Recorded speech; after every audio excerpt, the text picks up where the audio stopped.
Pendaftaran calon hakim agung dan calon hakim ad hoc hak asasi manusia untuk Mahkamah Agung tahun 2022 resmi dibuka.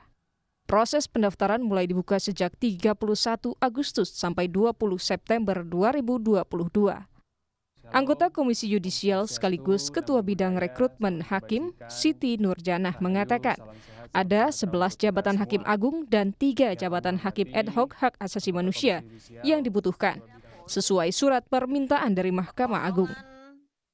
Ia merinci, 11 jabatan hakim agung yang dibutuhkan yaitu 1 hakim agung untuk Kamar Perdata, 7 hakim agung untuk Kamar Pidana, 1 hakim agung untuk Kamar Agama, dan 2 hakim agung untuk Kamar Tata Usaha Negara.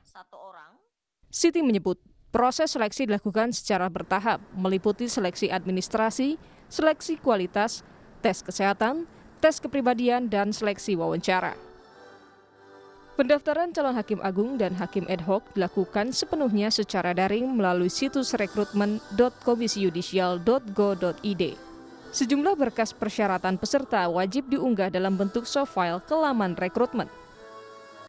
Yang jelas nanti akan dipakai di Mahkamah Agung, ya, penggunanya adalah Mahkamah Agung untuk menyelesaikan perkara yang sudah diajukan ke Mahkamah Agung, tetapi persisnya perkara apa, ini tentunya Mahkamah Agung yang tahu.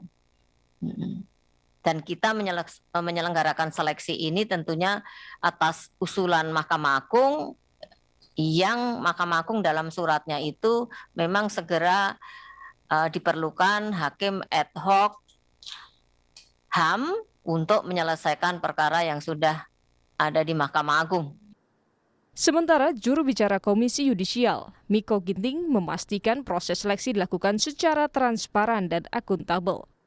Miko mengatakan, KY juga akan melibatkan pihak eksternal seperti pakar hukum dan pengadilan dalam tahapan seleksi kualitas calon hakim. Ia menjelaskan, proses penyaringan calon hakim agung dan hakim ad hoc akan berjalan ketat dan tidak ada satupun keputusan yang bisa diambil tanpa kesepakatan pleno para komisioner KY. Misalnya ya, skenarionya misalnya dalam tanda kutip ingin meloloskan calon A karena preferensi tertentu gitu. Tidak bisa karena 7 orang komisioner harus sepakat terlebih dahulu.